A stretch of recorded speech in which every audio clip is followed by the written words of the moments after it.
El siguiente es un programa educativo independiente que puede ser escuchado por niños, niñas y adolescentes sin la supervisión de sus padres, representantes o responsables.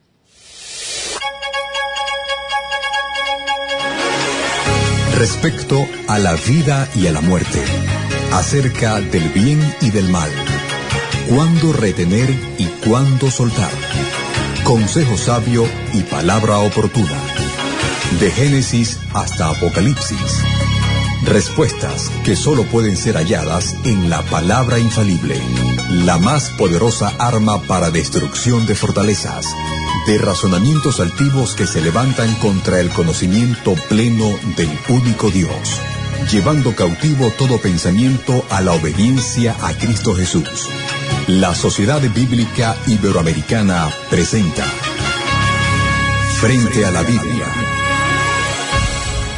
Muy buenos días, queridos oyentes. Bienvenidos a otra emisión del programa Frente a la Biblia, un programa producido por la Sociedad Bíblica Iberoamericana y conducido por su editor Carlos Fuchán, quien se conecta vía internet desde Barcelona, España. Colaboramos colocando al aire a este programa los miembros de la emisora Buenas Nuevas, 95.7 FM, y mi persona, Jorge Tedaldi. Y en esta mañana nos acompaña también del otro lado de la internet, desde Puerto Ordaz, nuestro hermano Ageo Palumbi, y desde Argentina, nuestro hermano en Cristo Roberto Magaldi, pues para ayudarnos con la lectura de los mensajes que llegan a través de internet.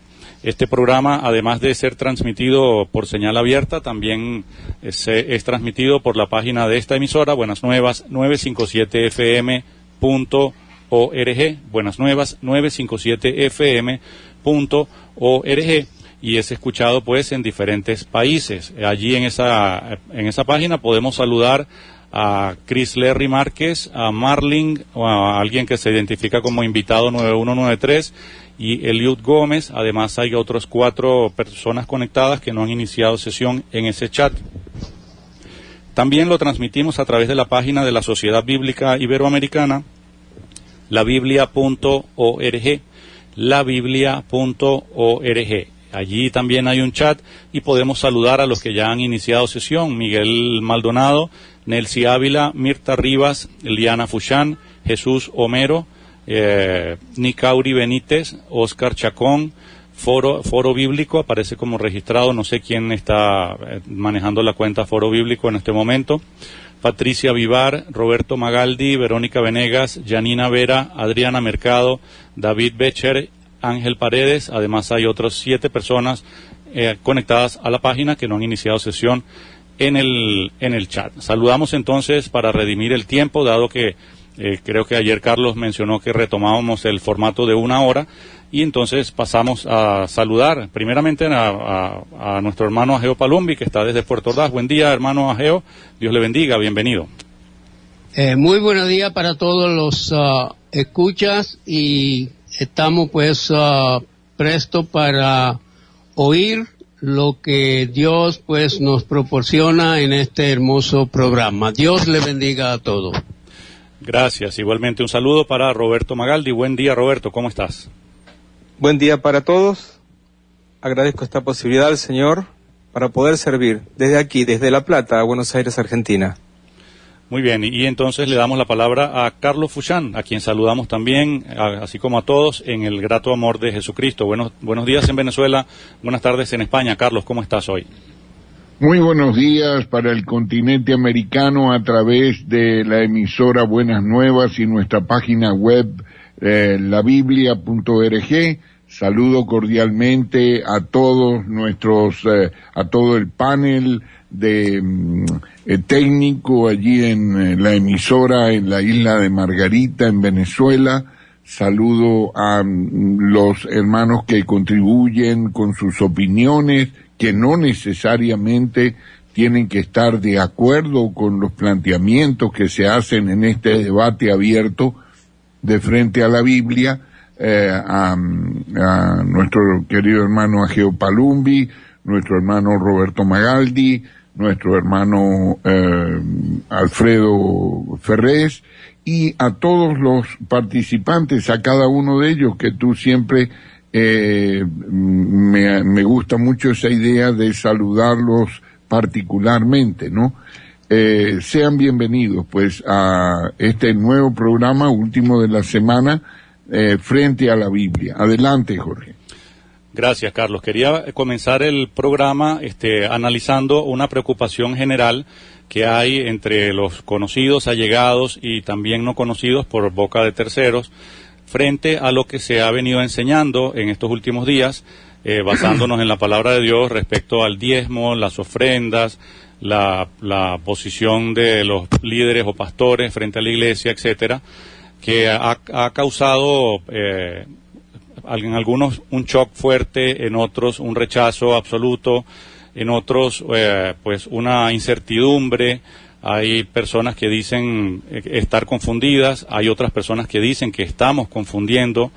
Entonces me parece pues muy prudente dedicar tantos minutos como sea necesario, Carlos, para tratar este tema, porque si bien es cierto, estamos tratando los temas frente a la Biblia y procurando que sea la palabra de Dios la que nos guíe ante cualquier situación o doctrina, también debemos ver qué resultado está produciendo esa manifestación pública, pues, de esas verdades bíblicas. Tengo, por ejemplo, un mensaje que llegó anoche vía mensaje de texto mientras escuchaban la reposición del programa. El programa de ayer fue retransmitido en Buenas Nuevas a las 9 de la noche. Y nos escribió un oyente que días atrás había escrito: buenas noches, pastor, soy nuevo en la isla y me gusta su programa. Me llamo Donis Blanco de Los Bagres. Anoche escribió: buenas noches, soy un nuevo oyente, yo soy de Caracas, he escuchado esta emisora y primera vez que escucho tanta confusión.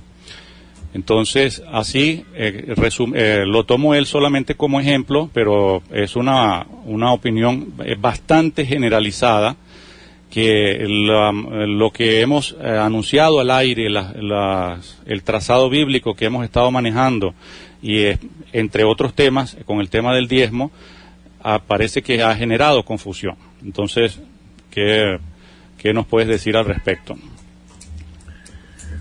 Sí, bueno, muchas gracias a toda la audiencia, gracias a las personas que participan con sus inquietudes.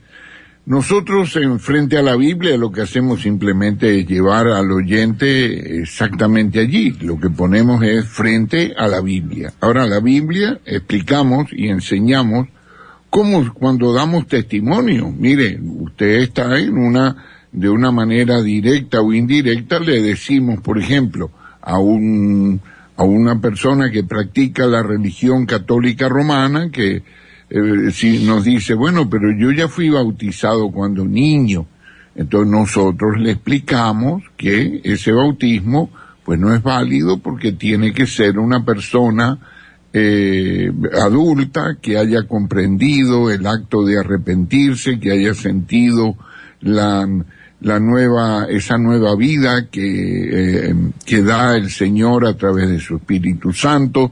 Le hablamos de digamos, de la nueva, esta nueva vida espiritual, y lo tratamos de sacar de su religión mediante el planteamiento de la verdad, de una única verdad.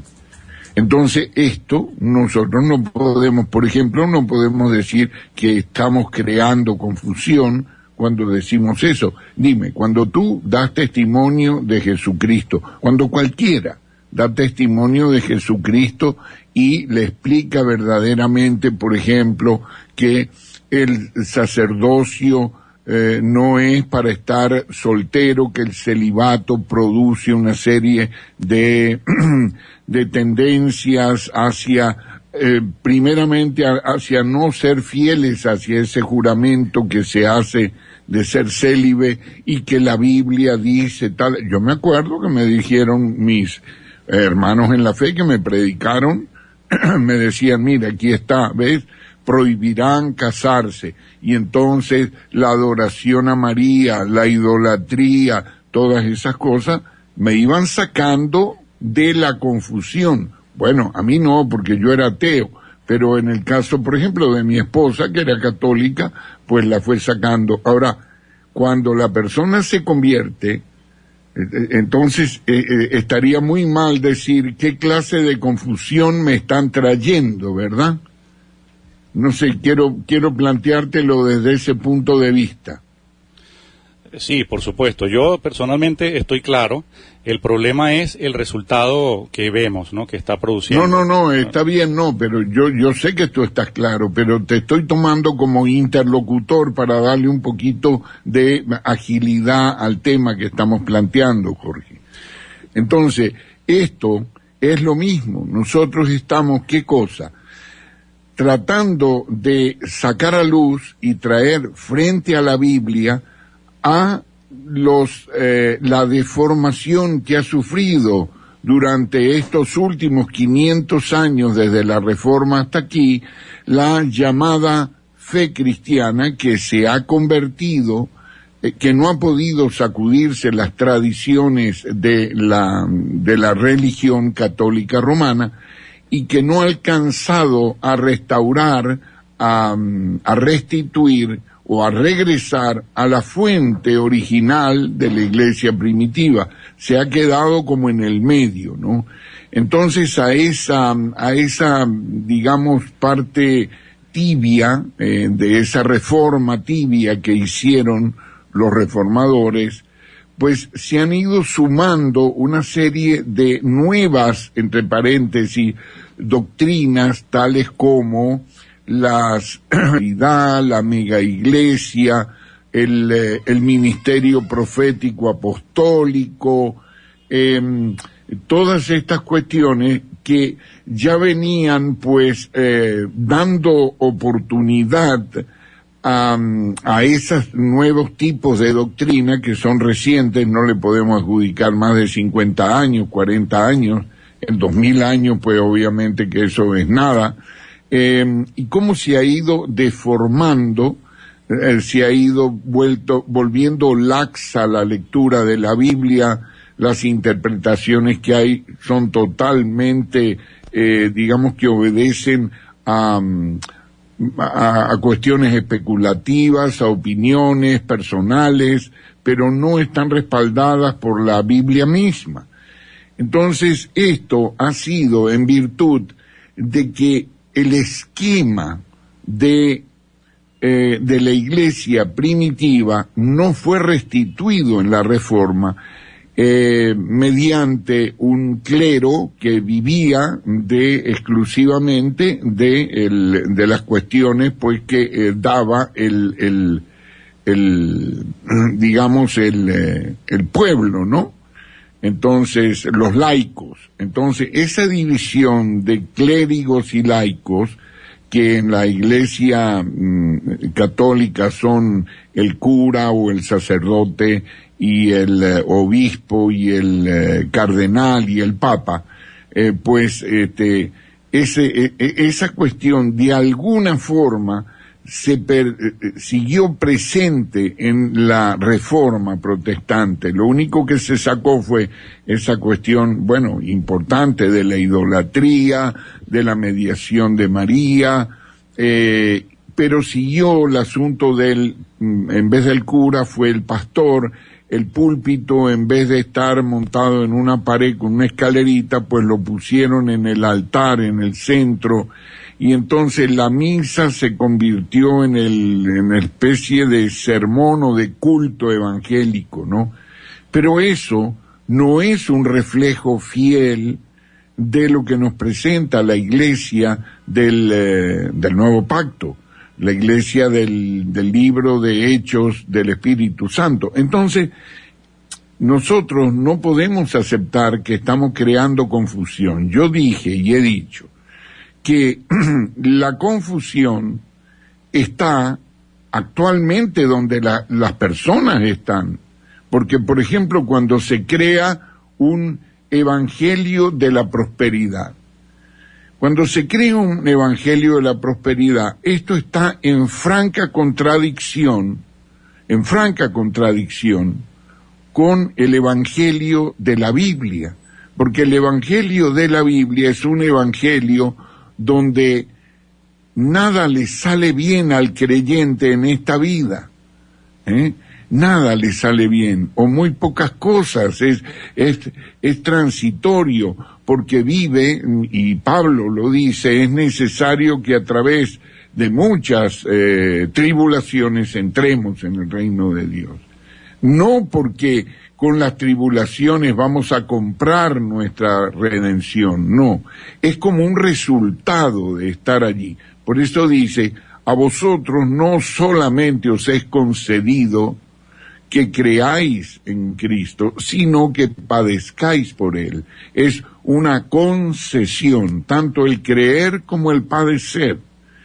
Entonces, cuando viene una propuesta de que aquí, en esta vida, nosotros vamos a medir nuestra aceptación ante Dios por las cosas materiales que tengamos, más o menos, está contradiciendo totalmente la palabra de Dios. Entonces, si nosotros enseñamos eso, estamos intentando, por medio de esa enseñanza escritural, de la escritura sagrada, sacar a la persona de la confusión en la cual se encuentra,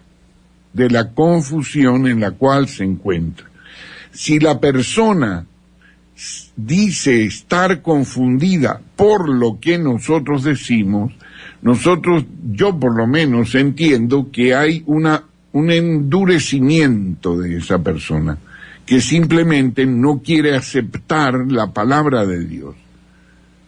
Y la palabra de Dios no es para discutir, la palabra de Dios es para aceptar. Por eso dice, llevando cautiva todo pensamiento a los pies de Cristo Jesús.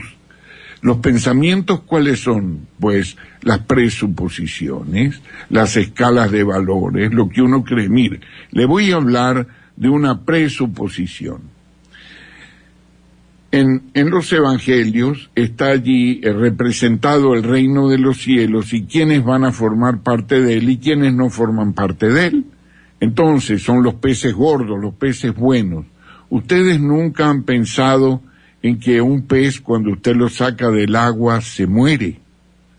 Dice, el reino de los cielos es semejante a una red barredera que recoge toda suerte y después se ponen en la orilla y los peces buenos los echan en cestos y los peces malos los vuelven a echar al mar. Entonces resulta que el pez malo se va al mar y vuelve a vivir, se va vivito y coleando, no ha perdido nada. Pero el pez bueno, porque es bueno, se muere. Y ese es el que va al reino. Esto está de acuerdo con aquello que dice Jesús: si alguno no viene en pos de mí y no se niega a sí mismo y no muere, no puede ser mi discípulo, ni puede vivir, ni puede resucitar de nuevo, resucitar. Entonces, esta es la propuesta que tiene el Evangelio, que es contrario a todo lo que presenta el cosmos, que es el mundo, y el brillo de este mundo. Entonces, cuando una persona, pero ¿por qué razón esta otra joven que tenía esa actitud tan contraria cuando yo hablaba de los diezmos, y explicaba qué eran los diezmos, se sintió muy chocada porque ella es una joven de 23 años, de familia cristiana evangélica, que toda su vida han diezmado? Entonces sintió mucha rabia y le dijo a su mamá que tenían que orar por esto. Y después de 2 días, el Espíritu Santo obviamente actuó en ella, junto con la palabra de que era verdad, y llamó y contó su testimonio, o no lo contó el testimonio ayer, o yo ayer tuve un sueño. ¿Lo contó o no lo contó? Claro, salió al aire. Muy bien, y está grabado. Entonces, ella está aceptando que fue traída ante la Biblia y que entendió eso y simplemente no tuvo ningún problema en reconocerlo. Pero es que cuando uno está equivocado doctrinalmente y se da cuenta que la palabra de Dios dice otra cosa, No importa sino cambiar de opinión. ¿Ante quién? Ante mi persona. Dios libre. ¿Quién ante mi persona? O ante la tuya, ante Buenas Nuevas, ante la Sociedad Bíblica que hace con mucho esfuerzo una traducción de lo que cree que es la palabra de Dios, sabiendo que va a dar cuenta delante de Dios de lo que está haciendo. No, es delante de la Escritura que se hace eso. Mire, yo no escribí la palabra en Efesios cuando dice que a la palabra de Dios se la tiene que aceptar. Si alguien tradujo tomar la espada del Espíritu, que es la palabra de Dios, él sabrá qué hace con eso, sí, pero que lo tradujo mal, porque ahí la palabra en griego no es tomar, es aceptar. Entonces, tan pronto como uno se da cuenta que mantiene el error, dice, no, tomar y aceptar es lo mismo. No, señor, no es verdad. Tomar y aceptar no es lo mismo. Yo tomo de mi propia voluntad, pero si yo tengo que aceptar algo, quiere decir que rindo mi opinión y acepto lo que se me está dando. Entonces, ¿por qué hay que aceptar el yelmo de salvación? Y porque es la única forma de uno entender que es salvo. Porque si uno toma el yelmo de salvación, está tomando lo que piensa que es el yelmo de salvación. Y entonces por eso es que a muchas personas le parece absurdo el ser salvo. Le parece ridículo eso, dice, y entonces hacen burla de eso. Dice, y usted es de lo que piensan, una vez salvo, salvo para siempre. Y se ríen. ¿Cómo? Claro, sí, una vez salvo, salvo para siempre, porque no puedo adjudicarle un fracaso a mi Salvador, que intentó salvarme y fracasó. Claro que soy salvo para siempre. Entonces vaya y fornique y adultere y búsquese una prostituta para ver si es salvo. Pero niegan la esencia. ¿Quién quiere buscarse una prostituta? ¿Quién quiere adulterar? ¿Quién quiere fornicar? ¿Quién es el que quiere o robar o asesinar? ¿De que ha nacido de nuevo? Que levante la mano. Yo todavía no he oído a ninguno que diga que los mismos deseos y pasiones que tenía antes de nacer de nuevo son los mismos que lo están gobernando hoy día. Entonces, a los que pueden expresar esto de que sí los están gobernando, es necesario que se juzguen. Juzgaos si estáis en la fe. Juzgaos si Cristo está en vosotros, o no sabéis que Cristo está en vosotros, a menos que estéis desaprobados.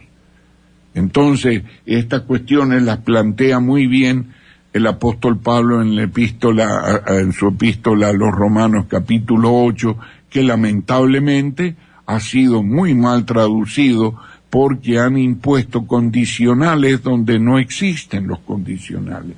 Entonces, esto uno tiene que, mire, ahí está la Biblia, usted léasela, compárelo, y si no confía en eso, entonces se busca un texto griego, se busca una gramática griega o hebrea, y va a la palabra, va al diccionario y lo busca. No es tan difícil, no es imposible, ¿me comprende? Entonces, hasta que después le da, ¿no? Dice, ya por lo que ha dicho hasta ahora, lleva razón y el otro está equivocado. Tiene que sacar la cuenta. Ahora, cuando dice que solamente está confundido y que es un nuevo creyente, pero si el nuevo creyente lo estamos tratando de traer a la forma práctica más hermosa que hay, que es libre. ¿O usted no sabía como nuevo creyente que Dios para qué lo hizo libre? Para la libertad lo hizo libre, no para que usted esté sujeto a opiniones de hombres, sean y vengan de donde vengan. Las opiniones que usted debe estar sujeto son las de la Escritura Sagrada, que la tiene allí, en su mano. Entonces, tiene el Espíritu Santo, porque es nuevo creyente, tiene, esto sinceramente yo tengo no sé, porque generalmente los nuevos creyentes son las personas que más fácil, porque no están sujetas a esas opiniones propias que tienen, ¿me comprenden? Los nuevos creyentes reciben esto con alegría, reciben esto con, ¿cómo te digo yo? Por decir, mire, sí, lo que usted me dice es lógico, bueno, lo que dice la Escritura es lógico. Entonces, en la iglesia lo que estamos hablando nosotros, primeramente son de esto que se está de moda y se está poniendo y está corriendo como un reguero de pólvora o leudándose enormemente hasta que todo fue leudado, como dice Mateo 13, hasta que todo fue leudado. Entonces estamos advirtiendo ante ese poder dañino de la levadura que cambia la forma de las cosas, y que la hortaliza de la mostaza es una hortaliza, no es un árbol, ¿entiende? Entonces allí hay que ver bien esto, la semilla que sembró un hombre en su huerta, no en el campo, en su huerta, y lo que esperaba que saliera era una hortaliza, muy grande, pero una hortaliza véalo usted, no tiene más de 1,80 m de alto, eso es todo lo que tiene la hortaliza, es la más grande de todas, pero no es un árbol. Entonces después dice, debidamente traducido, dice, pero se hizo árbol, o se hizo un árbol. Y esto, hace muchos años, Francisco Lacueva escribió en su interlineal diciendo que aquí había una manifestación siniestra, un gigantismo siniestro de cambio de formato, donde viene todo ave del cielo y hace su nido en ella, en el árbol. ¿Y quiénes son las aves? Pues el Señor mismo te lo explica en Mateo 13, que son los demonios. Entonces, eso después usted lo termina de entender leyendo el árbol descrito en Daniel y después en Apocalipsis. Y eso es muy sencillo. Eso es sencillo, es un trazado bíblico que tiene que hacer cada cristiano. Cada cristiano tiene que hacer eso, porque es factible, es posible. Entonces, cuando alguien le viene a decir, no, eso está equivocado, la levadura es un símbolo de la expansión del Evangelio, del crecimiento del Evangelio. Así, entonces de repente la levadura, que es un símbolo malo, se convierte en un símbolo bueno. Porque ahí está la medida de levadura que esconde la mujer en 3 medidas de harina. Esas 3 medidas son las medidas del antiguo pacto, que son la ley, la ley, los profetas y los salmos, las 3 partes principales que dividió el autor exacto, el Señor Jesucristo, dividió su palabra. Entonces, esto crece y se deforma de una manera, y no es que lo otro no se iba a deformar, también ya le iba a llegar el turno. Eso es lo que estamos nosotros tratando de restaurar por encomienda de Dios, porque nadie puede hacer estas cosas si Dios no le da la encomienda. Nadie las puede hacer, nadie las puede hacer como Dios quiere, lógicamente. Hay muchos que las hacen por comercio, ¿me comprende? Entonces, no es justo que una sociedad bíblica haga unos estudios para lograr un texto depurado crítico del nuevo pacto y al mismo tiempo siga sosteniendo por comercio vil una Biblia basada en un texto que ellos saben que está contaminado. Entonces, estas dos cosas son incompatibles, porque es seguir alimentando el error, ¿Por qué razón hace 40 años que nosotros estamos tratando, o un poco menos, 37 años, tratando de demostrar que la Biblia Reina Valera está plagada de los errores de su base textual griega? Plagada de errores, ¿eh? Entonces, ¿por qué? Y nadie nos hace caso. Bueno, o poca gente nos hace caso, pocos hermanos no hacen caso, no han hecho caso. Porque frente a los millones de Biblias que se venden, que perpetúan los errores de la palabra de Dios, se venden millones de Biblias, y de las Biblias textuales, o de cualquier otra Biblia, porque no solamente está la textual, que ha arreglado su base, que tiene una base pura. Está la Nueva Versión Internacional, está la Biblia de las Américas, que nosotros recomendamos también mucho, esa Biblia de las Américas, pero no se vende, no es popular. ¿Por qué? No, porque cada uno cree que tiene, en esa versión cree que tiene la palabra de Dios. Y eso no es así, no es verdad. O sea, no es verdad. Y nosotros se nos ha mantenido la boca cerrada durante varios años, que no hemos podido decir con libertad qué es lo que está pasando en eso, que es simplemente un comercio, punto. Mientras pasan los años, usted sume 20, 30 o 25 millones de dólares cada año. Y ahí va, y en 40 años son 1.000 millones de dólares. En 40 años, 1.000 millones de dólares, mucha plata. Entonces, cuando usted diga, pero ¿por qué perpetúan el error? Bueno, lo perpetúan por motivos comerciales.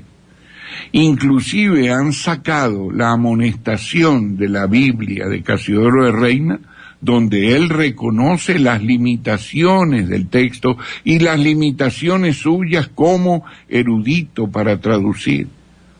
Y él dice, yo no quiero ni pretendo que esta Biblia se canonice como perfecta, sino más bien es un esfuerzo que hago para que otros que vengan después de mí puedan mejorarla. Eso es lo que dice la amonestación.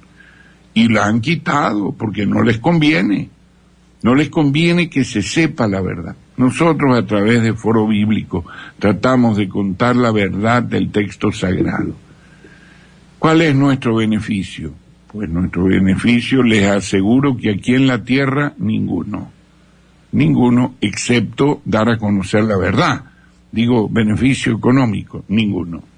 Los malos ratos que pasamos, los tiempos que le negamos a nuestra vida particular, familiar y todo, ¿en qué se basan? Sino en tener el galardón aquel día de decir, Señor, siervos inútiles hemos sido, pero hemos tratado de cumplir con lo que nos encomendaste.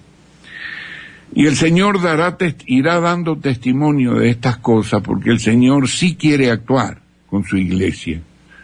Sí quiere actuar, eso sí se los garantizo, porque Dios no va a permanecer impasible ante tanto error, porque Dios tiene tiene sus hijos allí en estas confusiones que hay, de las cuales nosotros queremos sacar. Entonces, cuando me hablen de confusión, me gustaría depurar el término. ¿Confusión de qué?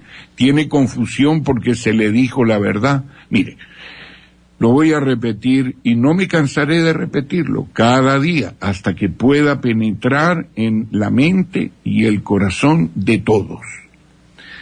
Los diezmos pertenecen al conjunto de leyes dadas en el antiguo pacto con el propósito de demostrarle a la persona que los practicaba que era imposible de cumplir, y así llevarlos, con la ayuda del mismo Dios hecho carne, que endureció esa ley en los evangelios, de llevarlos hasta la cruz para hallar el oportuno socorro, para hallar el realizador y el cumplidor de esa ley, y para adjudicarse la victoria en la cruz, en vez de cumplir los mandamientos que no podía cumplirlos.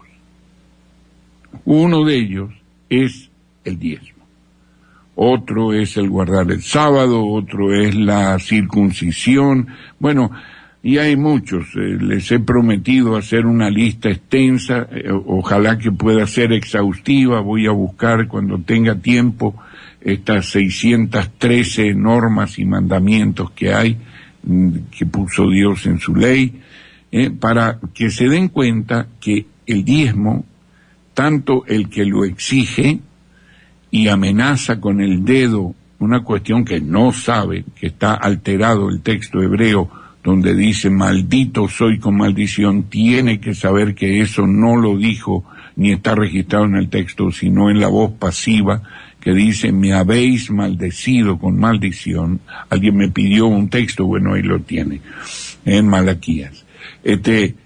Eso es para el pueblo de Israel, no es para los que fueron llamados después de el descenso del Espíritu Santo a la tierra en Pentecostés. Entonces, cuando las cosas no pueden ser igual para Dios antes de la muerte y resurrección de Cristo que después de la muerte y resurrección de Cristo. Las cosas no pueden ser iguales. Entonces, como ese ejercicio del diezmo o de la circuncisión o de guardar el sábado era un elemento que trataba de justificarse delante de Dios, era para justificarse, es posible que el cristiano no lo sepa hasta hoy, pero tiene que saberlo a partir de hoy el que me oye. No es una cuestión que usted pueda hoy entender esto y seguir con esto, porque la palabra de Dios le dice que eso es para justificarse usted. Usted le está diciendo, cuando usted paga el diezmo, le está diciendo doctrinalmente, teológicamente a Dios, le está diciendo que la sangre de Cristo no es suficiente o no fue suficiente para quitarle los pecados. Entonces usted tiene que pagar el diezmo, circuncidarse, guardar el sábado y los otros 610 mandamientos adicionales a esos 3 que di, para usted contribuir con su redención. Pero la palabra de Dios dice que eso produce ira santa. Es achacarle un fracaso a Dios, es achacarle una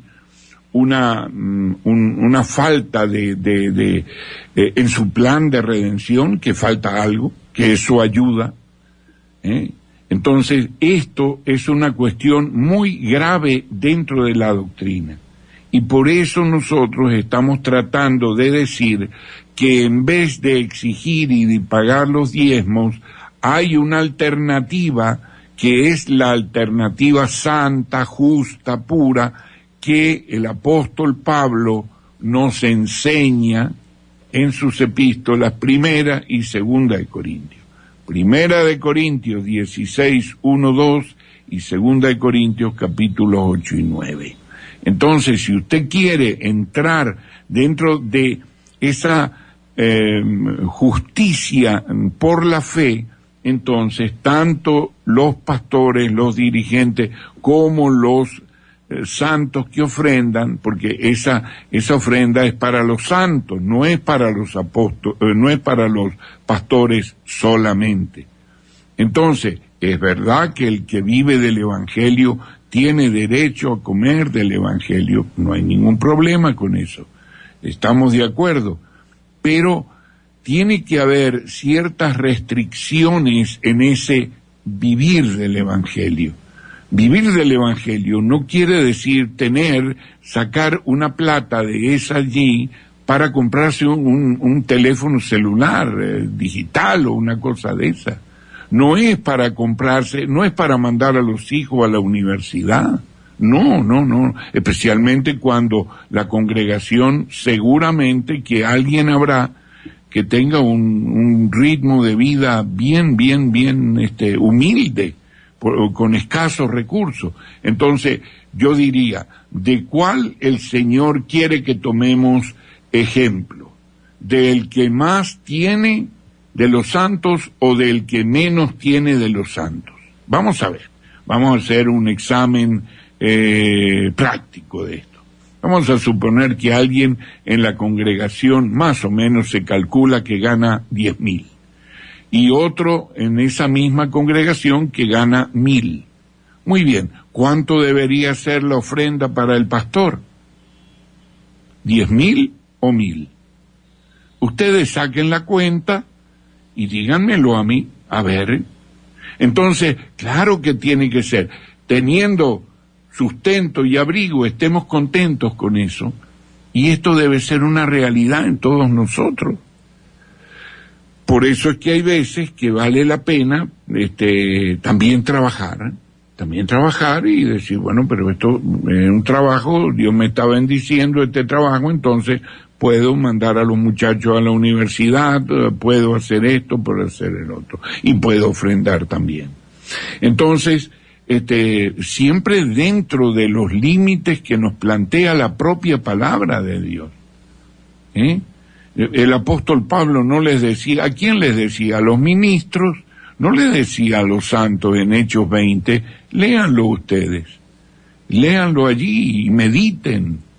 Entonces lo que tratamos es de poner a todos los hermanos y a todos los creyentes y a todos los no creyentes frente a la Biblia, para que podamos nosotros no ser defraudados. Por eso que el creyente nuevo puede obtener beneficios tremendos de estas enseñanzas que estamos dando. Y con esto termino la cuestión de que se siente confuso. Mire, esta palabra, no, estoy confundido. ¿Está confundido porque no ha entendido la palabra? Se lo podemos explicar en qué puntos, pero estoy confundido en general. Esto aparenta ser como una especie de persona que no quiere entender, porque es muy sencillo. Dar los diezmos es del antiguo pacto. El Señor cumplió la ley en la cruz, la pagó, cumplió la ley, no la abrogó, para que los mandamientos de la ley ya no sirvieran para nosotros, quedaran sin efecto porque fueron pagados por Cristo. Entonces usted vuelve a edificar lo que destruyó. Entonces, ¿qué quiere decir esto? Ahí lo dice Pablo claramente, vuelvo a edificar lo que destruí. Esas cuestiones ya quedaron totalmente. Mire, si nosotros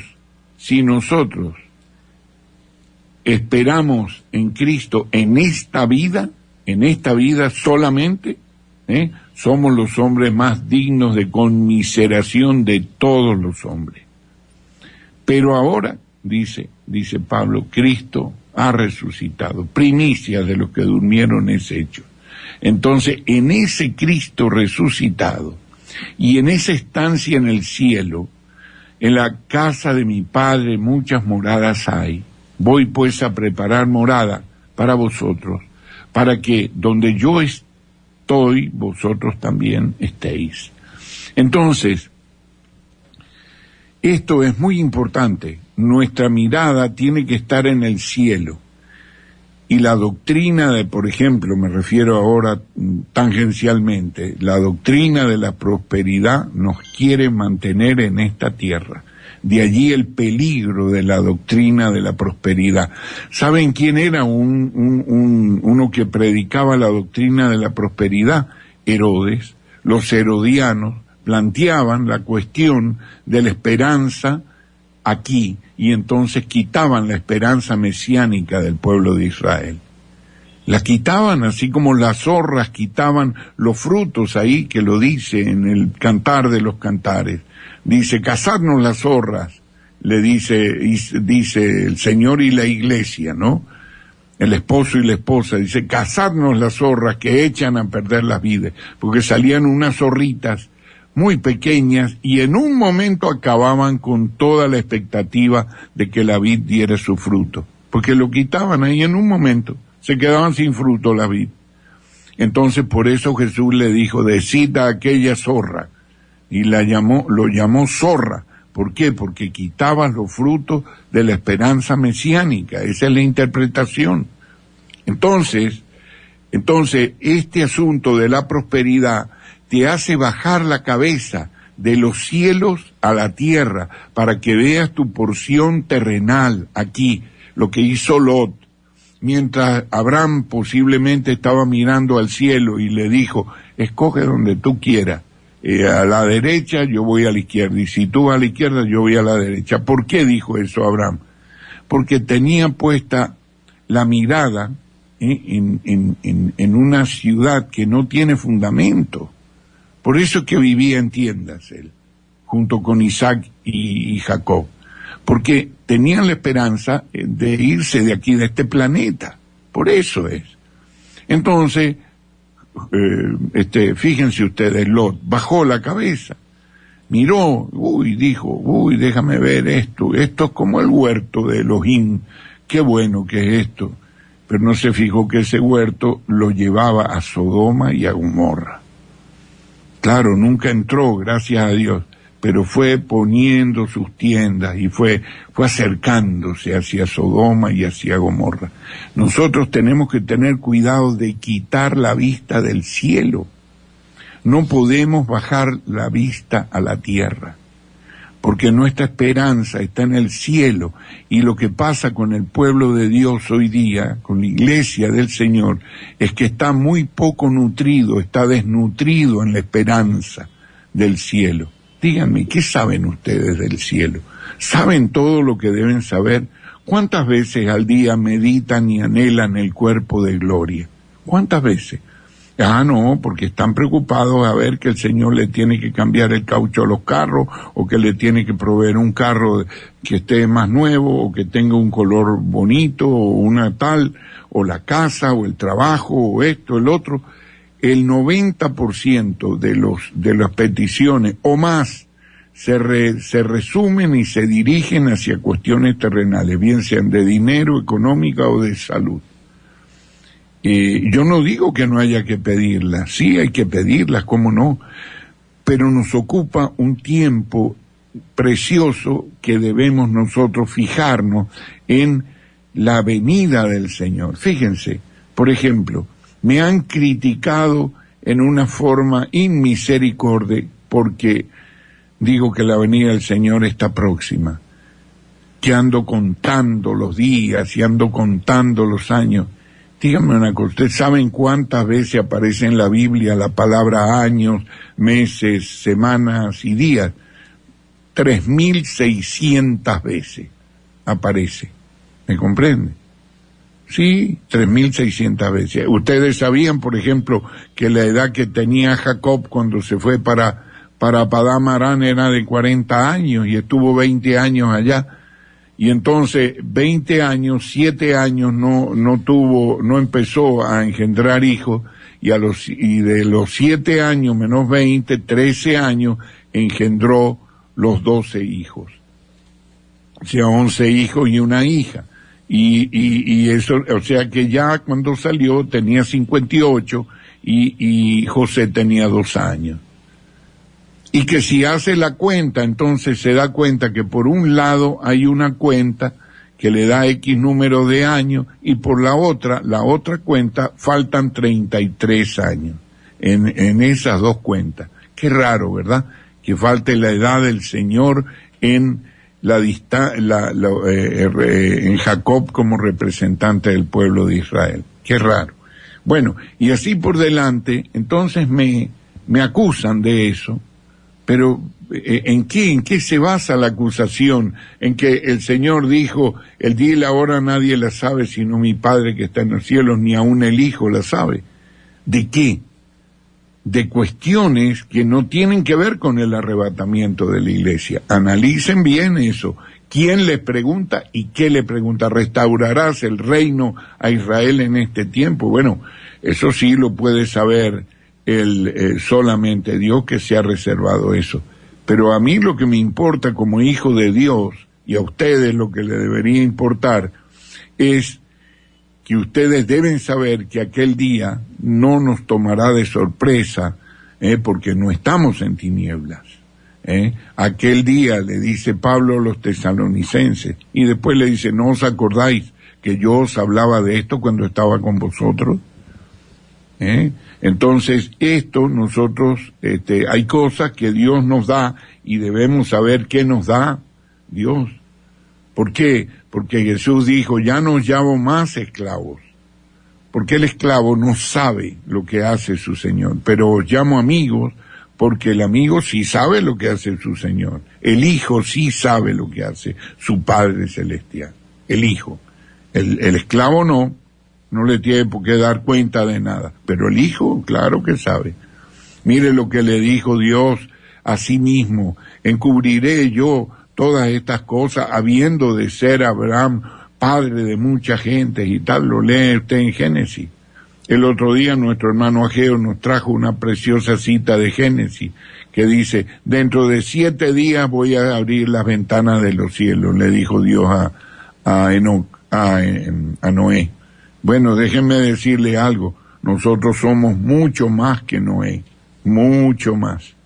¿Saben por qué? Porque Noé no tenía el Espíritu Santo morador, pero nosotros sí tenemos el Espíritu Santo morador, los que hemos nacido de nuevo. Y el que no entienda esto que estoy hablando, pues es muy sencillo. Cristo murió también por tus pecados, de manera que si tú lo aceptas, el perdón de tus pecados te viene inmediatamente, y el perdón quiere decir libertad de los pecados. Y entonces el Espíritu Santo también viene a ser morada en ti, porque Dios no hace excepción de personas. Entonces esto no es un club cerrado, sino explicamos lo de adentro, pero también explicamos a los de afuera cómo pueden estar dentro. Adelante, Jorge. Gracias, Carlos. Tendríamos que pensar que no están, los que piensan que están confundidos, que no están aplicando el consejo que le da Pablo a Timoteo en su segunda epístola, el capítulo 2, versículo 15, cuando le exhorta, procura con diligencia presentarte a Dios aprobado, obrero que no tiene de qué avergonzarse, que traza correctamente la palabra de la verdad. No la están trazando correctamente y están asumiendo para sí, y lo peor es que no es que lo están asumiendo en este momento, es que lo han asumido durante mucho tiempo, durante muchos años, y así han sido enseñados, como por ejemplo en este caso específico del diezmo, han sido enseñados que hay que diezmar porque la Biblia dice que hay que diezmar, pero no han trazado o dividido correctamente la palabra de Dios para ubicarse en el sitio que se tienen que ubicar como iglesia de Dios. Lo digo por el siguiente caso. Hay un oyente que escribe, cuando dijimos pues que te pedí que explicaras esto de la confusión, él dice, buenos días, soy Víctor Ramos desde Por la Mar. Mateo 23:23 dice sobre el diezmo que tenemos que tener misericordia porque nada sirve dar diezmo si no tenemos corazón correcto, pero no dice que no hay que diezmar. Ustedes confunden, hermanos, porque eso no es así. Y ciertamente allí la Biblia, Jesús les exhortó a los escribas y fariseos que tenían que hacerlo uno sin dejar de hacer lo otro, pero Víctor, entre muchos otros, no está trazando correctamente la palabra de verdad porque él se está ubicando como destinatario de esa exhortación cuando no lo es. A menos de que, Víctor, tú seas judío. Si tú eres judío, sí, esa exhortación es para ti, porque allí Jesús está exhortando a los escribas y fariseos que, siendo judíos y enseñando el cumplimiento de la ley y exigiendo el cumplimiento de la ley, no la cumplían.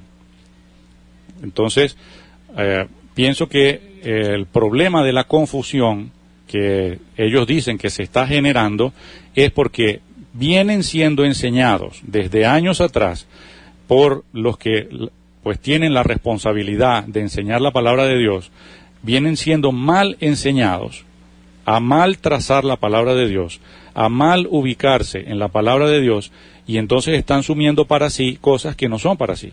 Y es lo que digo yo, que yo lo he entendido.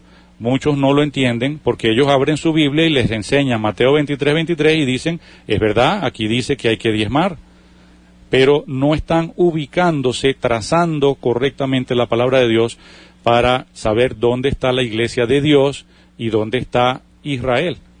La ley es para Israel. Paralelo a eso, Carlos, porque no quiero leer solamente los comentarios negativos que hacen referencia a esta supuesta confusión, que yo coincido contigo, no es que estamos confundiendo, por supuesto, al que cree en esa confusión en la que ha venido siendo confundido, y ahora le dicen que no es así, se confunde, porque si sus pastores le han dicho, la Biblia dice que tienes que diezmar, y le muestran Mateo 23:23, y nosotros le decimos que no hay que diezmar, por supuesto que se confunden, pero tienen que escuchar todos los programas, uno por uno, y no solamente los programas, tienen que aprender a trazar la palabra de Dios correctamente. Hay otro oyente que escribe... Perdón, Jorge, perdón un segundo, antes que hables de este próximo, tengo que concluir lo siguiente, que nuestro hermano Víctor se llama... Sí. Bueno, Víctor, te voy a resumir algo que puede ser demostrado por la Escritura, pero te lo resumo ahora a causa del tiempo. Los evangelios son ley, no son gracia, no corresponden a la gracia de Dios, sino que son ley. Te recomiendo que leas Las Cosas Mejores y es Apocalipsis para la Iglesia, que son estudios gratuitos, trazados bíblicos, hechos exclusivamente con ese propósito, donde te demuestran que los evangelios son ley. De manera que cuando alguien te abre la palabra y te dice, pero aquí está en los evangelios, tú tienes que aceptar que eso es lo mismo que si lo leyeras en Malaquías. Es igual, no ha cambiado nada. Porque las cosas cambiaron de la ley a la gracia, no por el nacimiento de Cristo, y no por su vida ministerial. ¿Te acuerdas que Jesús no quiso recibir a los griegos? No los recibió. No los recibió. Simplemente no los recibió. ¿Por qué? Porque no era el tiempo. Y él lo dijo de una manera un poquito encubierta, pero fácil de entender. Si el grano de trigo no cae a tierra y muere, no puede llevar fruto. Entonces hay que averiguar cuál es el proceso de la muerte del grano de trigo, porque se pudre, se abre la conchita y entonces adentro deja esa vida que hay adentro, solamente así, muriendo, puede germinar en toda su potencia. Entonces esto se logró hacer después de la muerte y resurrección de Cristo Jesús, que llegando al cielo al 40º día de estar en la tierra, 10 días después nos mandó el Espíritu Santo. Entonces ahí sí empieza la gracia de Dios. Si tú me consigues entonces una parte de diezmar desde el libro de los Hechos hasta no hasta Apocalipsis, porque Apocalipsis vuelve a ser parte de la ley, entonces está bien, vamos a discutir eso, pero ahí no lo vas a encontrar, ahí vas a encontrar ofrenda. Entonces recuerda, la respuesta clara, simple, sencilla, los evangelios son ley. Gracias. Sí, dentro del mismo mensaje que él mandó hace minutos, él concluía diciendo, yo leo en Mateo 23 que habla que hay que dar diezmo, y yo no soy pastor, pero leo que hay que diezmar. Entonces, valga la aclaratoria. También quisiera, Carlos, que le ampliaras un poquito, no tan resumido, qué significa los evangelios son ley. Porque ayer una persona que conoce y sabe que los evangelios son ley, me decía, bueno, pero es que dentro de los evangelios hay trazos, hay anuncios de la gracia, hay versículos que hablan de la gracia, como por ejemplo el tan conocido Juan 3:16. Entonces, quizás limitar la enseñanza a decir que los evangelios son ley, deja sin comprender a qué se está refiriendo con el hecho de que los evangelios son ley. Pero los evangelios, claro que son ley en la aplicación que tienen, pero su mensaje es un mensaje que los lleva a la cruz, a la redención del hombre, al plan de redención. Lo mismo que puede llevarte Isaías o Génesis o cualquier libro del Antiguo Testamento. El hecho de que te proclame una buena noticia que va a suceder, eso no quiere decir que dentro de sus normativas internas no forme parte del cuerpo de la ley. Por ejemplo, las bienaventuranzas. Vamos a ver. Bienaventurados los mansos, porque ellos recibirán la tierra por heredad. Vamos a ver, ¿quiénes van a recibir la tierra por heredad? La va a recibir los mansos. Los mansos. Los mansos, bueno, que levante la mano cualquier creyente que se considere que antes de ser perdonado por Cristo era manso. Como una virtud personal, porque ahí no habla nada de la redención. Las bienaventuranzas no, a no ser de que le hagamos una doble Nelson a la palabra. Doble Nelson quiere decir una llave de esa de lucha libre, y la obliguemos a decir cosas que no dice. ¿Tú vas a heredar la tierra o el cielo, Jorge? Él ya ha heredado el cielo. Ya has heredado el cielo. Muy buena la respuesta, excelente. Ahora, ¿tú eras manso antes de creer en el Señor? De ninguna manera. De ninguna manera. Entonces, los de limpio corazón, porque ellos verán a Dios. Fíjate, si hubiera hablado de nosotros es, bienaventurados los que han sido limpios, o han sido limpiados en su corazón, ¿verdad? Pero no dice eso, dice bienaventurados los de limpio corazón, porque ellos verán a Dios. Quiere decir que Dios considera que hay unas personas que tienen un corazón limpio.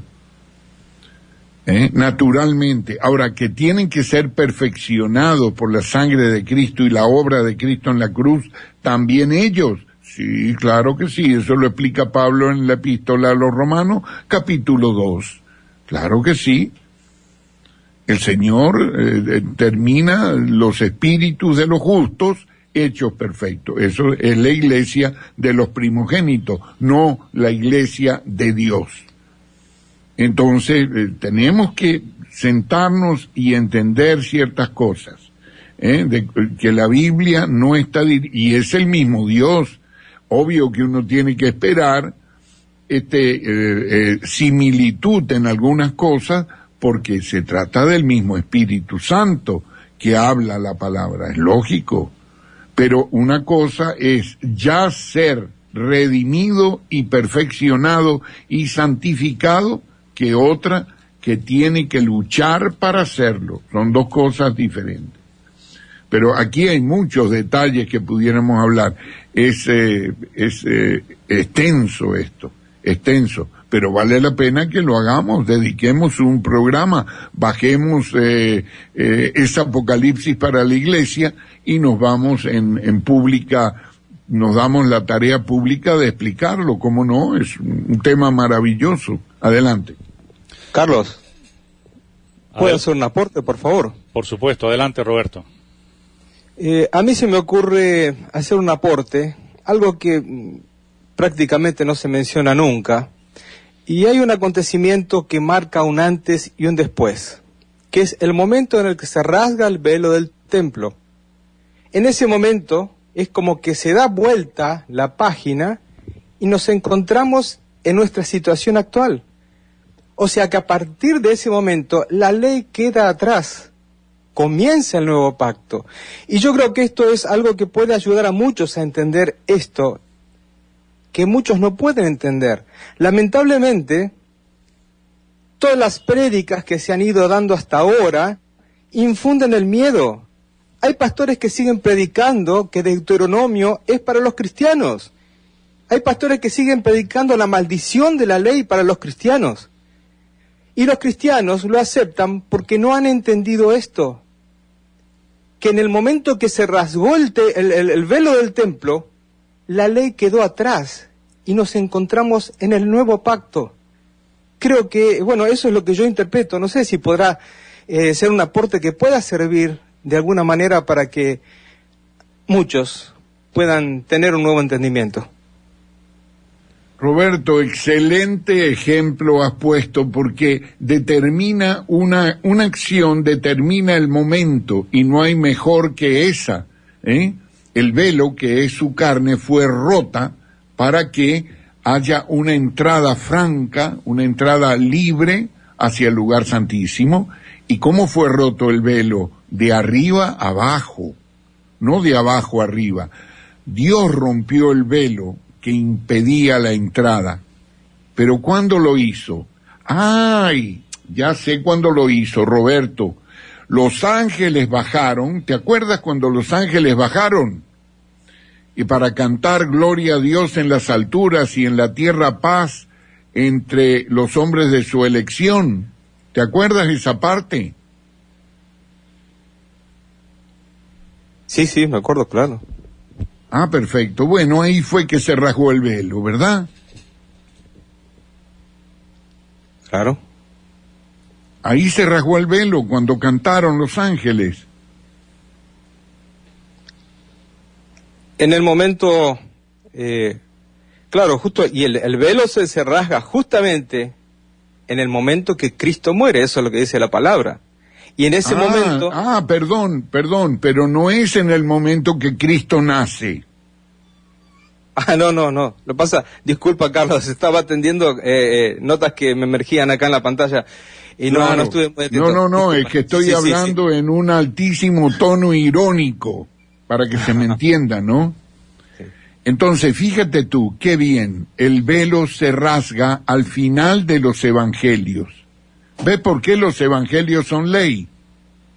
Es que el tema que has traído es espectacular, el ejemplo. ¿Qué te parece, Jorge? Excelente. ¿Puedes aportar algo allí? Definitivamente, porque el velo impedía al pueblo judío entrar al lugar santísimo y estaban sujetos bajo una ley incumplible. Y entonces solamente podía entrar el sacerdote, y no sin sangre, que podía entrar a ese lugar. Y ahora el velo abierto le abre al judío la posibilidad de entrar sin la ley incumplible. Y por supuesto, exacto, con más razón a nosotros. Muy bien, y entonces el nacimiento de Cristo como tal, como un hecho histórico de nacer Cristo, no soluciona el problema del pecado. Lo que prepara es un cuerpo que corra sangre para que esa sangre sea derramada 33 años después, ¿verdad?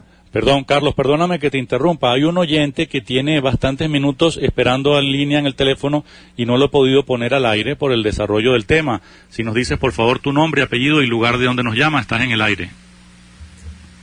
Hola, buenos días. No, lamentablemente se cayó la llamada. Bueno, está abierto otra vez el teléfono para participar. Adelante, Carlos.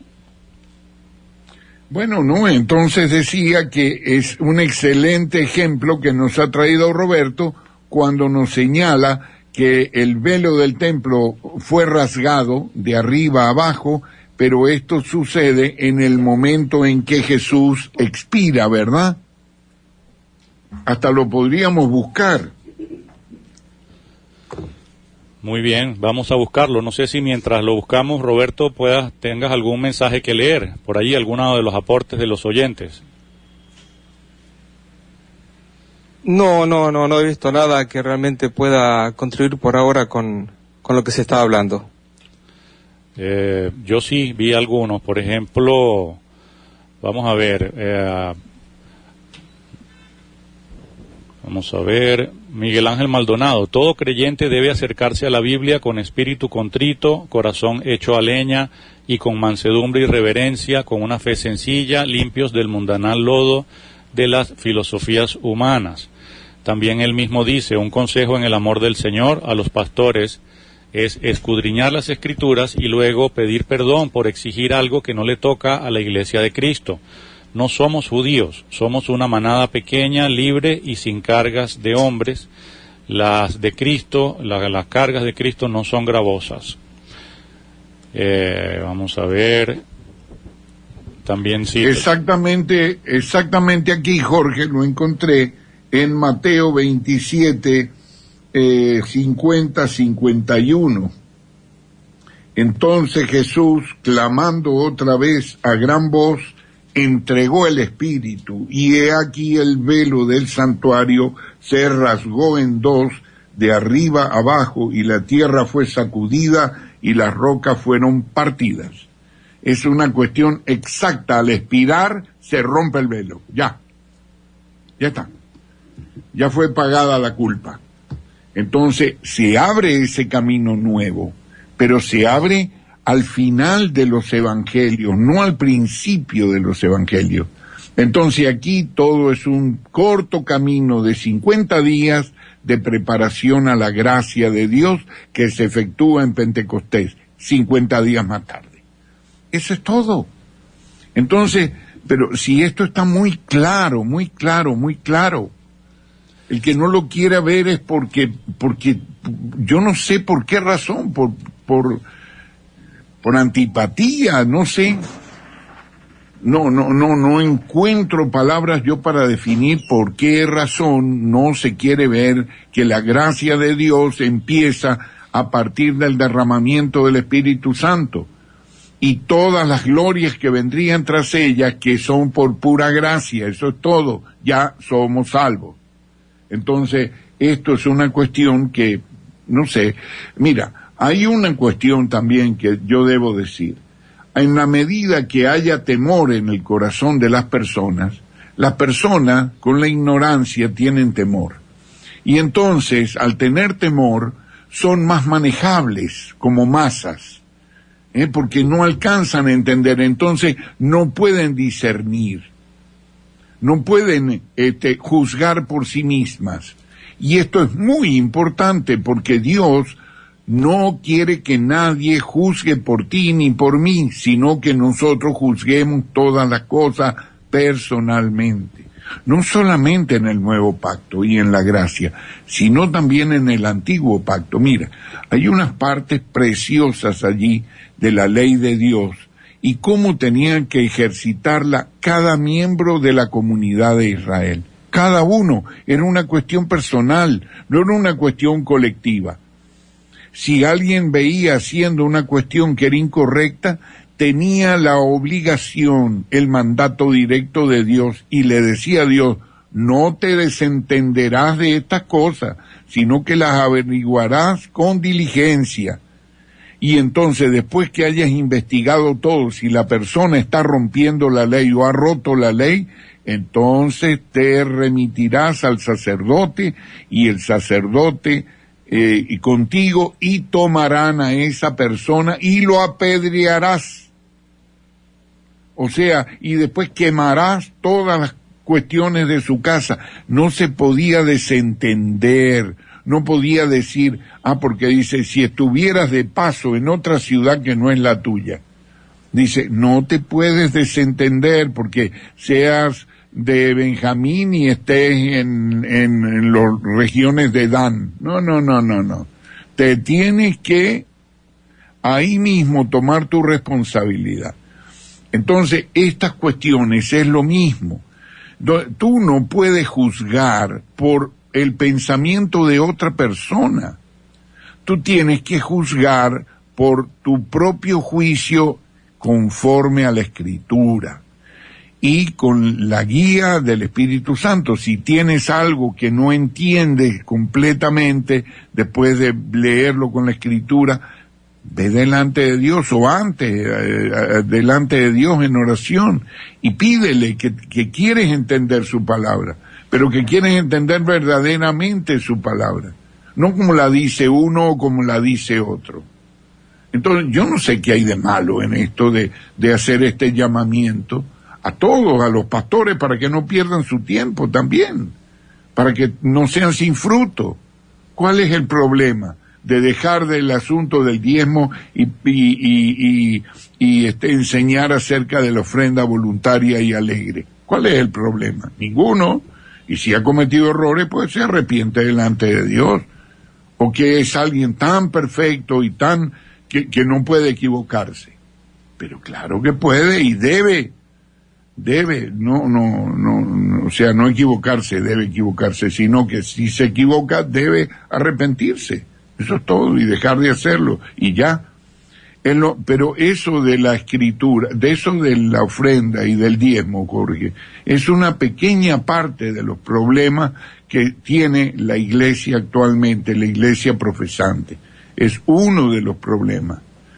Mañana podemos, porque ahora ya estamos llegando al final, mañana si quieres podemos hablar del problema de esta pasividad que sufre la iglesia de Cristo, que no le permite participar en el ejercicio de sus dones que genuinamente tiene y que no los ejercita porque no se le permite. La forma de congregarse, la forma de estar sentados allí, mirándose las nucas unos a otros y tener una sola parte activa y toda la demás asamblea pasiva, así se diga que puede llamar himnos, que esto, que el otro.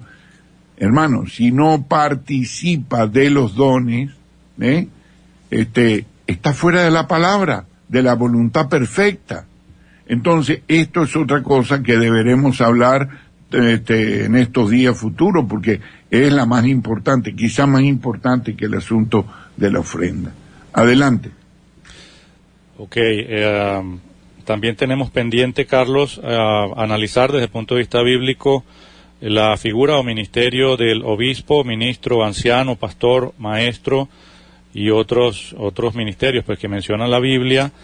También tú habías sugerido un día hablar sobre el amor ágape, la exigencia de Cristo para serle testigos, y no lo analizamos porque, como dicen por ahí, este tema está produciendo mucha confusión y era necesario aclarar. Bueno, un oyente, hermano en Cristo, nos identifica, hace una pregunta, dice: hermano, bendiciones. Entonces, ¿cómo se entiende 2 de Timoteo 3:16 si usted dice que debemos saber dónde estamos ubicados en la palabra? 2 de Timoteo 3:16 dice: toda la escritura es inspirada por Dios y es útil para la enseñanza, para la refutación del error, para la corrección, para la instrucción en la justicia, a fin de que el hombre de Dios esté completamente calificado, equipado para toda buena obra. Entonces él pregunta si decimos que, porque me incluyo, decimos que debemos saber dónde estamos ubicados en la palabra de Dios, ¿cómo se entiende este versículo? Que toda la escritura es inspirada por Dios y es útil para la enseñanza, para la refutación del error, para la corrección, para la instrucción en la justicia, a fin de que el hombre de Dios esté completamente calificado, equipado para toda buena obra. Bueno, como lo que acabas de leer, Jorge, toda palabra de Dios, toda la palabra es inspirada por Dios. Muy bien. ¿Y útil para qué? Para instruirnos en esa justicia, para que estemos calificados. Pero eso no quiere decir que cuando Dios le habla a Satanás, me está hablando a mí, que yo voy a creer entonces que cómo caíste del cielo, lucero, hijo de la mañana, perfecto eras en todos tus caminos hasta que fue hallada maldad en ti. De las piedras de arriba de Edén, me parece, dice, te destroné y te hice caer, espanto serás. Y eso que me lo tengo que tomar para mí, que Cristo me ha salvado.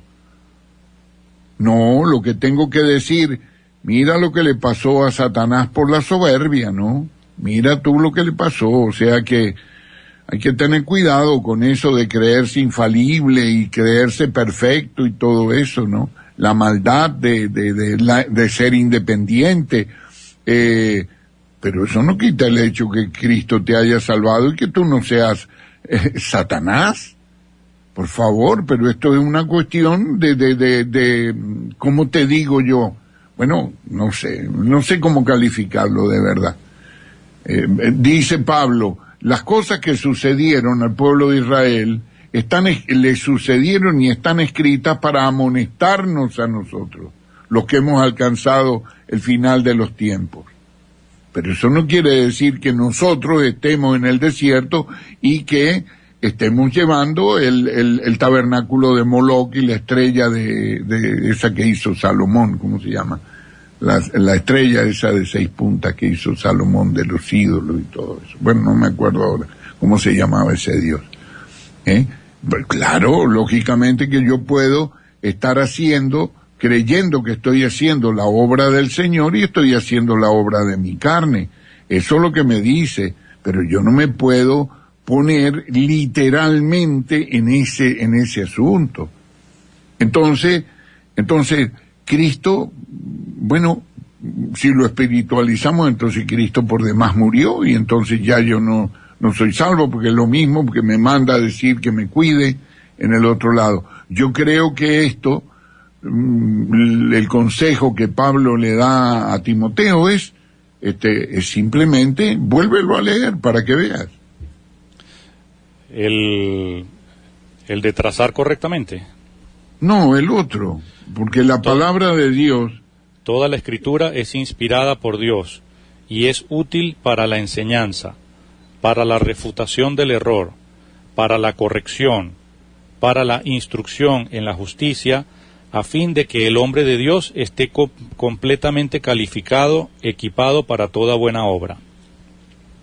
Y eso, yo no entiendo en qué afecta que uno se ubique en esa palabra y que la utilice toda, desde Génesis hasta Apocalipsis, pero debidamente, doctrinalmente reflejada a quien le corresponde, o como una simple, digamos, amonestación. Yo puedo decir, mira la palabra que Dios envió para Satanás, que por cierto no está allí que es Satanás, pero sabemos que es Satanás, mira lo que le mandó el Señor.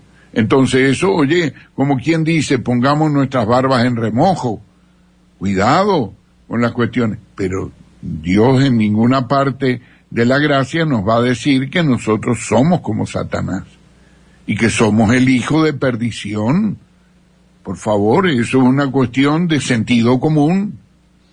Y si la Biblia dice que ya no estamos bajo la ley, sino bajo la gracia, la misma palabra de Dios te está refutando el error, te está demostrando que hay dos grupos, uno que está bajo la ley y otro que ya no está bajo la ley. Entonces, obviamente hay cuestiones que son, ¿cómo te digo yo?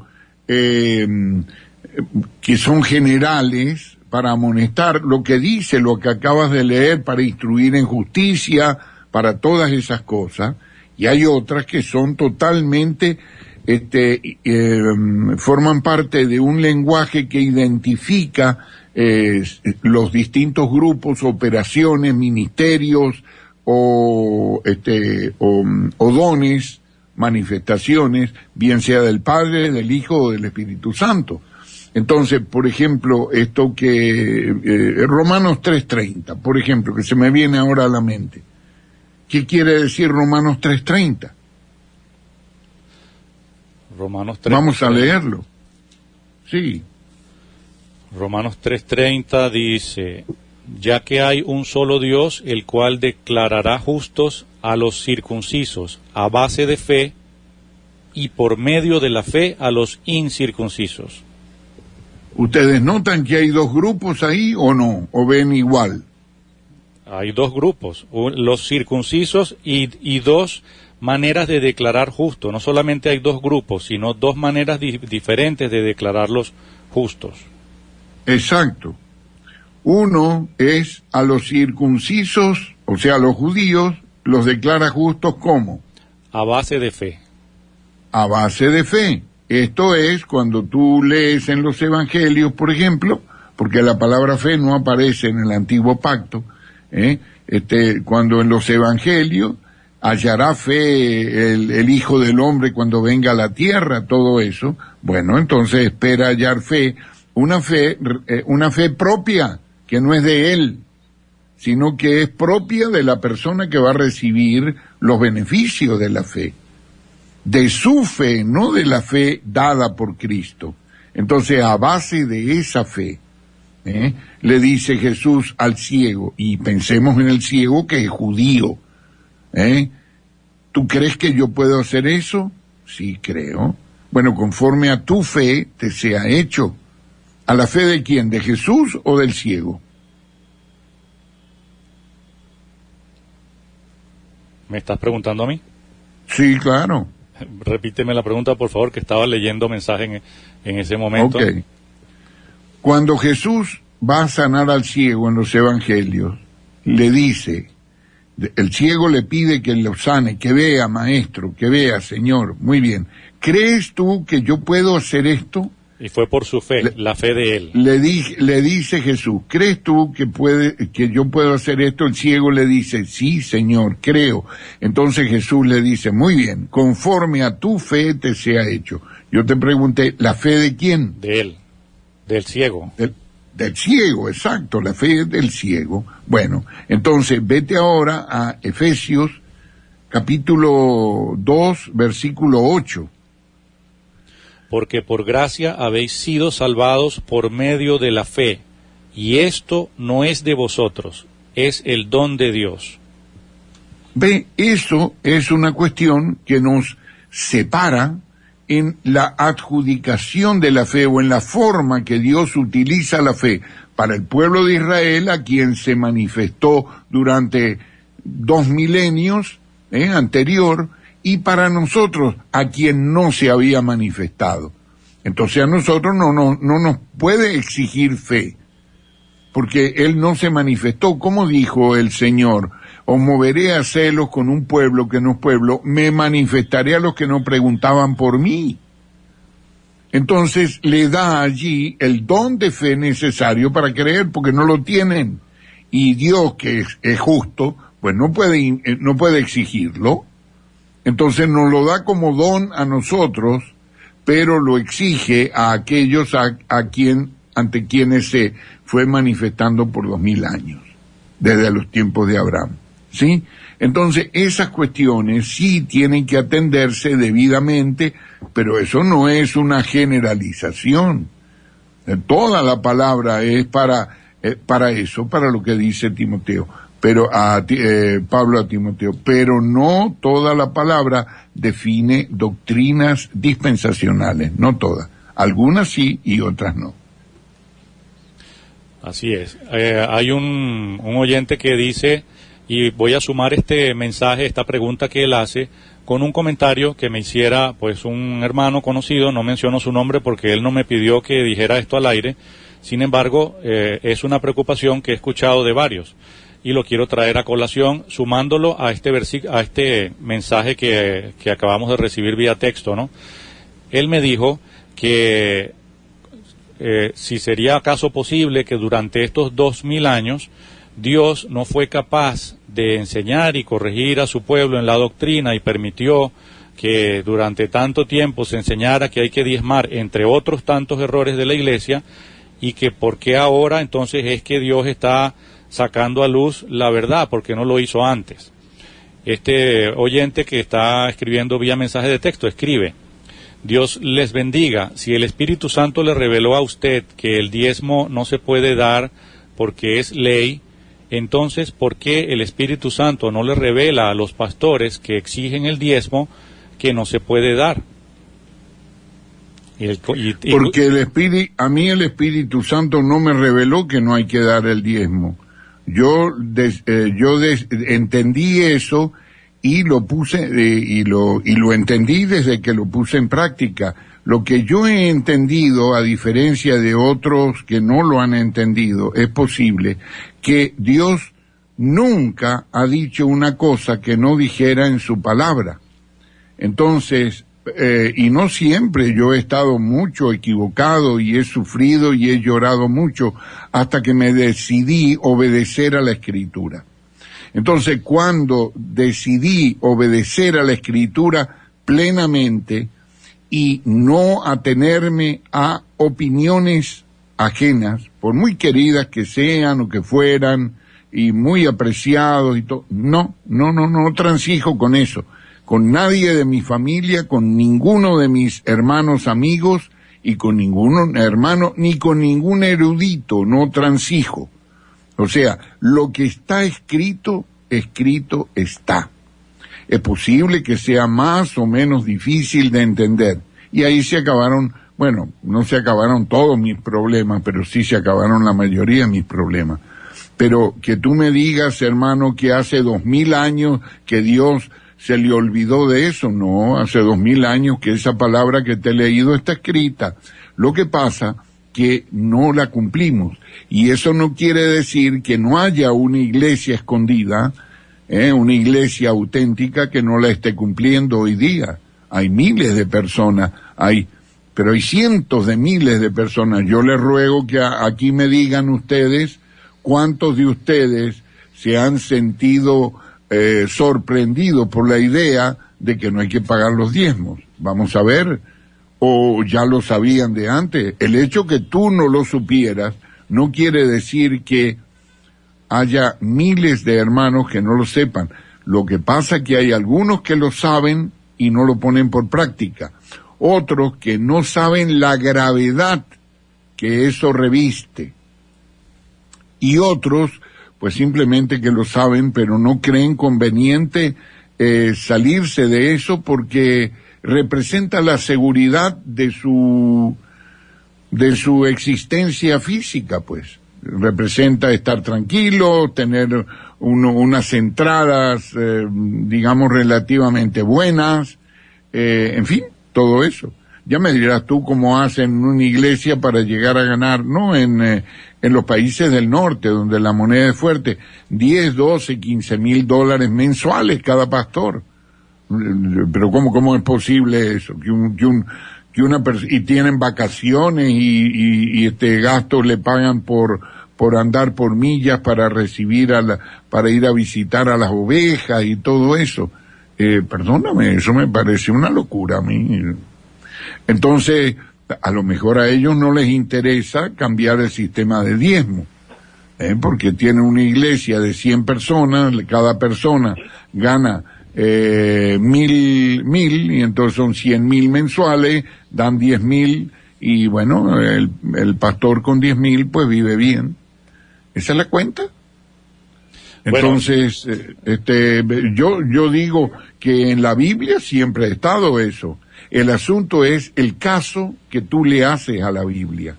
El asunto es que Dios manda su palabra y le da una autoridad inmanente. Inmanente quiere decir inherente en sí misma, tiene autoridad. Y fíjate tú que tal es así que el nuevo nacimiento se produce no por la acción del Espíritu Santo solamente, sino por la acción del Espíritu Santo y la palabra.